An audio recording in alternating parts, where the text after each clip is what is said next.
Rome, the city of marble columns, Senate speeches, and disciplined legions, the cradle of law and civilization. But just beneath this polished surface lay another Rome, an underworld that woke up at night, spoke in whispers, and fed the empire's darkest desires. Today, I won't be telling you about the Rome of Julius Caesar or Cicero. I'm going to tell you how they turned the world's oldest profession into a massive state-run industry. We will talk about an empress's prostitution contest, why men used special tokens to enter brothels, and why a woman wearing a blonde wig meant she was for sale. Leave your modern morality at the door, because for the Romans, this wasn't a sin, it was just a trade. But the cost was far heavier than you might think. Romans loved to classify everything, even prostitution. You couldn't just say prostitute, because the word you used determined that person's price, location, and destiny. At the top were the meretrix. The word literally means the woman who earns.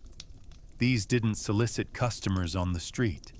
They had wealthy patrons and poet lovers. They lived in their own homes and read Greek poetry. But don't confuse them with free women. No matter how rich they were, in the eyes of society, they were tainted. One step down were the lupas, the she-wolves. The name of the sacred animal that suckled Romulus and Remus in Roman mythology was street slang for a brothel prostitute. That is why the places they worked were called lupanar, meaning wolf's den, and the bottom of the pyramid, bustuarii, cemetery prostitutes. Waiting for customers among the tombstones outside the city walls, they were the most outcast, desperate segment of society. For them, life was a battle for survival intertwined with death. Was prostitution legal in Rome? Yes. But this wasn't freedom. It meant total control. When a woman decided, or was forced, to do this job, she first had to go to the state, to the office of the aedile. This registration process was a kind of spiritual death. You stated your real name, age, place of birth, and chose a stage name for yourself. Usually a Greek, exotic name. And once your name was written in that book, there was no turning back. Even if you repented, married, or even got rich and retired, Roman law would recognize you as a prostitute until you died. So why did the state allow this? The answer is simple: money. Emperor Caligula invented a tax called vectigal. Every prostitute had to pay the state the equivalent of what she earned from one customer per day as tax. This was such a huge source of revenue that even Christian emperors continued to collect this sin money for centuries. The mortar of Rome's marble temples contained the earnings of these women. In Rome, you could tell who someone was by their clothes. A respectable woman, a matron, wore a long stola that concealed her body contours. She had untouchability. But a prostitute? She was forbidden from wearing the stola. To humiliate them, they were forced to wear the toga, the garment of male citizens. Imagine by dressing a woman in men's clothing, they were stripping her of her womanhood status and hair. In Rome, black hair was a sign of nobility, while blonde hair was a sign of barbarism or prostitution. Prostitutes would either dye their hair yellow with ash water or wear blonde wigs cut from Germanic slaves. If you saw a blonde woman on the street in ancient Rome, it wasn't a fashion statement. It was a for sale sign. The law called them infames, meaning the infamous or disgraceful. They couldn't testify in court, they couldn't inherit, and most importantly, they couldn't claim rights over their own bodies. If a citizen beat a prostitute, he wouldn't be punished. Because in the eyes of the law, that body was public property. Now let's take you to the best preserved brothel in history, the Lupanar in Pompeii. Finding this place wasn't hard. It was enough to follow the phallus shapes carved into the paving stones, a universal navigation system for illiterate sailors. The interior wasn't luxurious, it was claustrophobic. Stone beds. Yes, stone. A bit of straw or a thin mattress would be laid on top. This was a place for speed and volume, not pleasure. And on the walls, those famous frescoes, paintings showing different positions. Some historians say these were a menu. A customer, even if he didn't speak the language, could point to the picture on the wall and say, "I want this." And payment. This is where things get interesting. Archaeologists found these bronze tokens called spintria, featuring sexual scenes and numbers 1 to 16. Why didn't they use normal money? The most popular theory is that bringing a coin with the emperor's sacred face into a brothel could be considered treason or disrespect. You would exchange your money for these sex tokens at the door and spend them inside, like an ancient casino chip. Let's leave the common people and go to the palace. Emperor Claudius's wife, Empress Messalina. Historians describe her as the hungriest woman in Rome. According to Roman historian Juvenal, Messalina would sneak out of the palace at night, go to an ordinary brothel under the stage name Lysiska, the wolf girl, and work there. There is even a story that she entered a competition one night with Rome's most famous prostitute, Sylla. Allegedly, Sylla gave up after the 25th man, but Messalina continued. When morning came, she returned to the palace, tired but unsatisfied. These stories might be exaggerated, perhaps political smears, but they were proof of how much the Romans feared female sexuality. Was it only women? No. Male prostitution was just as common as female prostitution in Rome. But the rules were different. For a Roman man, being active was an honor. Being passive was a shame. And then there were the galley priests, priests of the goddess Cybele.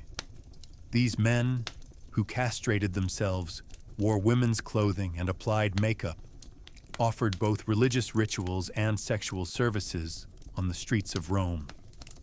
The Romans both loathed and feared them. A strange gray zone where gender, religion, and prostitution intersected. The civilization of ancient Rome, while laying the foundations of Western law, engineering, and military organization, also regulated even the most intimate spheres of social life with a distinctive pragmatism. Prostitution, often called the world's oldest profession, was not merely an underground activity in Rome, but an institution organized by the state, taxed, and deeply woven into the fabric of daily urban life.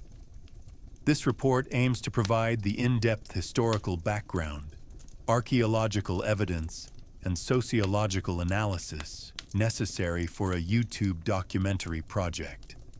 Unlike modern moral frameworks, prostitution in Rome was not seen as a necessary evil or a sinful practice to be shunned. Rather, it was regarded as an essential safety valve for maintaining urban order and preserving the family ideal, pudicitia.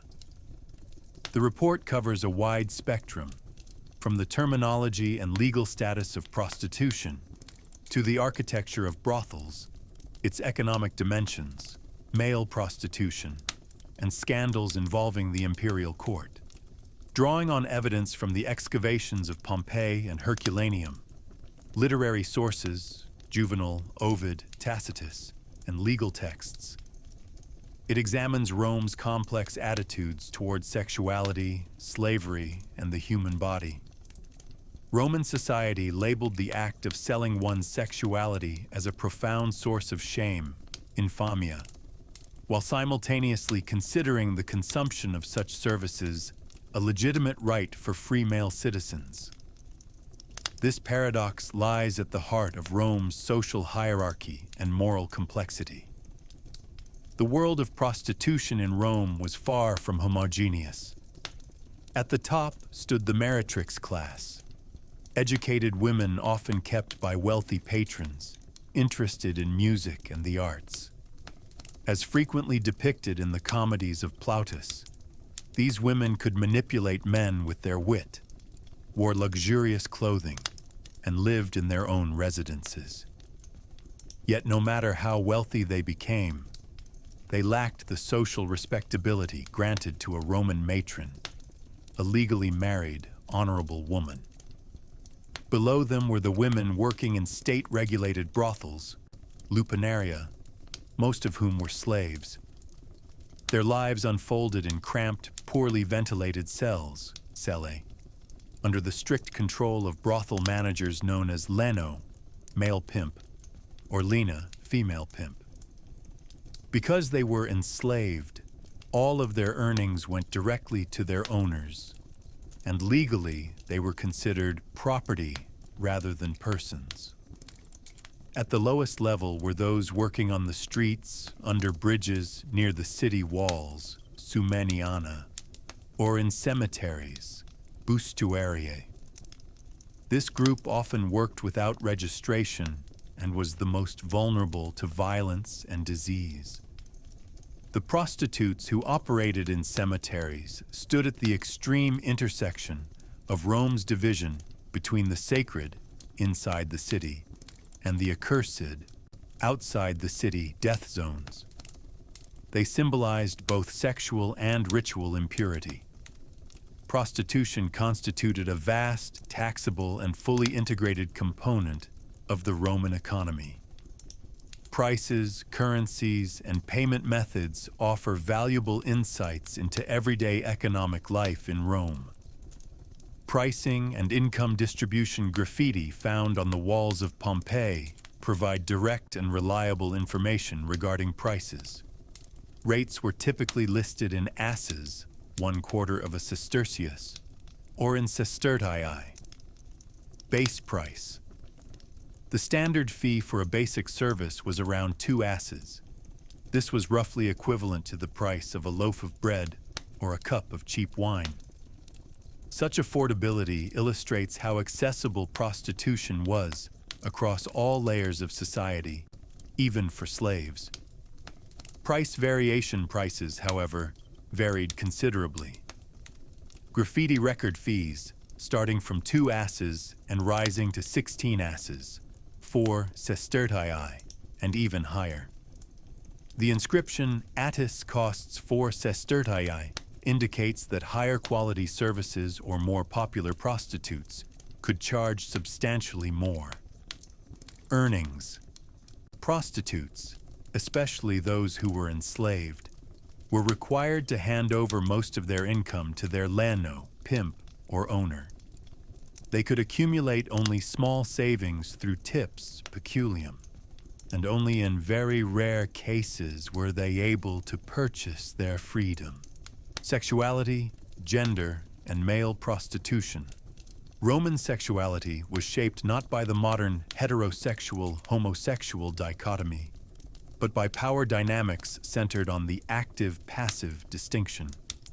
As long as a free Roman man, vir, took the active role, the penetrator, he preserved his masculinity and social respectability, regardless of the gender of his partner.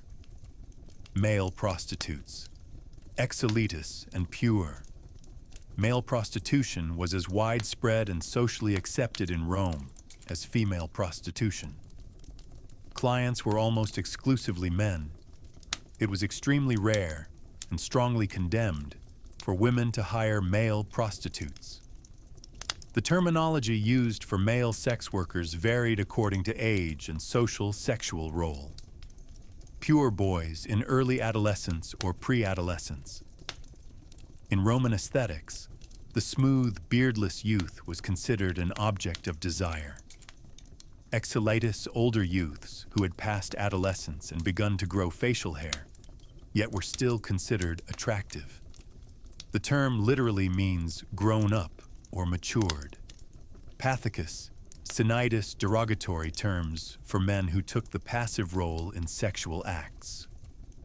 According to Roman morality, being penetrated was a status-lowering, feminizing act that compromised a man's dignity. For this reason, male prostitutes were often viewed even more negatively than female ones. Graffiti from Pompeii also reveal advertisements for male prostitutes. Inscriptions include phrases such as, "Hyginus, slave of Menander, performs this service well," or "Secundus is a rare talent as a fellator, one who performs oral sex."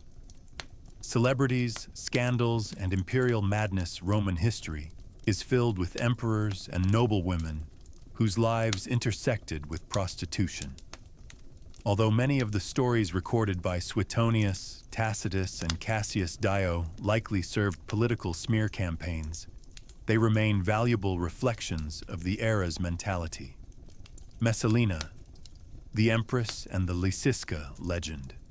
Valeria Messalina, the wife of Emperor Claudius, is one of the most notoriously lustful figures in Roman history.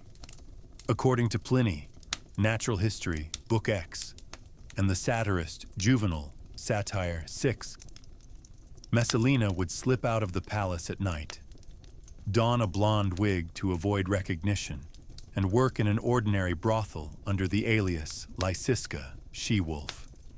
Some accounts claim she gilded her breasts and took on common sailors as clients. The most famous anecdote concerns a contest between Messalina and Rome's most celebrated prostitute, named Scylla in some sources. The competition was simple. Who could sleep with more men in a single night? According to the story, the professional prostitute Scylla gave up after 25 partners, while Messalina surpassed her, leaving the brothel at dawn exhausted but not satisfied. Lasata sed non satiata, her entire body covered in soot and grime. Though probably exaggerated, these narratives symbolize Rome's fear of uncontrolled female sexuality. Caligula's palace brothel in the 12 Caesars, Suetonius claims that the deranged emperor Caligula converted part of the Palatine Palace into a luxurious brothel, either to refill the imperial treasury or simply to humiliate Rome's elite. He allegedly forced senators' wives and children to work there and distributed invitations in marketplaces and forums, compelling Rome's upper class to purchase their services. The names of clients were recorded as contributors to the imperial revenue. This stands as one of the clearest examples of absolute power obliterating moral boundaries. Nero and Sporus, challenging the limits of gender. After killing his pregnant wife Poppaea Sabina in a fit of rage, Nero found a young freed slave named Sporus, who closely resembled her. Nero had Sporus castrated, dressed him in women's clothing, and married him in a formal ceremony complete with a dowry and bridal veil. Sporus was presented to the public as Sabina and accompanied Nero everywhere like an empress. This episode was viewed as one of the gravest insults to traditional Roman norms regarding marriage and gender. Elagabalus and Hierocles, the wife of a charioteer. Perhaps the most eccentric emperor in Roman history, Elagabalus, Heliogabalus, completely discarded conventional notions of gender. According to Cassius Dio, he saw himself as a woman, removed his body hair, wore makeup, and even offered doctors a fortune to surgically construct a vagina for him. He married his blonde slave and charioteer Heracles, delighting in being called the wife, mistress, and queen of Heracles. Dio recounts that he often appeared in public with bruises from Heracles' beatings, claiming they were tokens of love. He was also said to have prostituted himself in a room of the imperial palace, standing at the door to invite customers inside and arguing with colleagues about earnings. Whether entirely true or embellished, these stories illustrate the extreme anxieties Romans held about transgressing gender and social boundaries. Health, hygiene, protection, and disease. In the ancient world, venereal diseases and unwanted pregnancies posed significant risks for prostitutes. Medical knowledge was limited and often intertwined with magic or folk remedies. Since a prostitute's pregnancy meant financial loss for brothel owners, contraceptive methods were considered essential. Contraception and magic. The renowned Ephesian gynecologist Soranus, writing in the 2nd century CE in his work Gynecology, proposed a variety of methods based on the medical knowledge of his time. Mechanical and chemical methods. Before intercourse, women were advised to apply substances such as aged olive oil, honey, cedar resin, pomegranate rind, or alum inside the vagina. These sticky or astringent substances could form a barrier that restricted the movement of sperm, functioning somewhat like primitive spermicides. Physical methods. After intercourse, women were instructed to squat and sneeze immediately, hold their breath, drink cold water, or walk backward 7 steps in an attempt to expel the seed. Rhythm method. Soranus also suggested that pregnancy was less likely during certain phases of the menstrual cycle, although his calculation of the fertile window was incorrect. Pliny the Elder, in his Natural History, provided more superstitious, folklore-based solutions. Spider amulet. A large, hairy spider's head would be cut off, and the 2 small worms emerging from it would be wrapped in deer hide and tied around a woman's waist or neck. This charm was believed to prevent pregnancy for an entire year. Magical potions. Women might also drink willow leaves, copper water, or even the urine of a mule, a naturally infertile animal, in hopes of preventing conception. Venereal diseases and hygiene. While the presence of syphilis in pre-Columbian Europe remains debated, it is clear that gonorrhea, genital herpes, pubic lice, and various genital ulcers were widespread in Rome. Medical writers such as Celsus and Galen describe conditions like flow of seed, gonorrhea, and sores on the genital region. Treatment. In a world without effective antibiotics, treatments typically involved washing with vinegar, applying ointments containing lead or mercury, using herbal remedies, or undergoing therapeutic hot baths.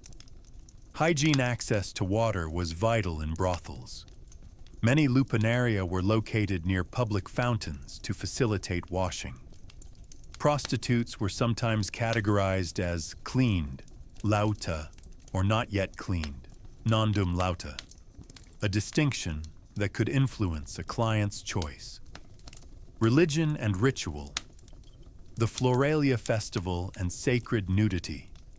In the Roman calendar, there was a special period in which prostitutes were not only acknowledged, but placed at the very center of public life. Floralia. Held from April the 27th to May 3rd in honor of Flora, the goddess of flowers, spring, and fertility. This festival gave prostitutes a leading role in the celebrations. Nudity and theater.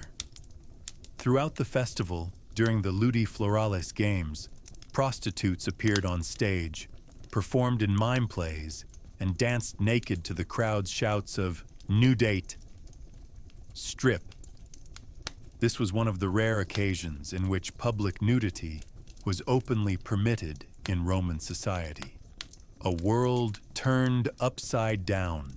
Women who were normally marginalized, infamia, forced to follow strict clothing rules such as wearing a toga, and socially degraded, suddenly became symbols of joy, vitality, and abundance during Floralia. The festival created a carnival atmosphere in which everyday social rules were temporarily suspended and tension within society could be released. Cato and Floralia. A famous anecdote describes the conservative statesman Cato the Younger attending the Floralia Games. Realizing that the prostitutes felt unable to undress freely in his presence, Cato left the theater so as not to spoil the crowd's enjoyment. The story highlights the unusual balance between Roman moral rigidity and ritualized permissiveness. Vinalia and Venus Erycina. In addition, during the Vinalia festival held on April 23rd, prostitutes visited the temple of Venus Erycina, offering votives to the goddess to protect their beauty, allure, and earnings.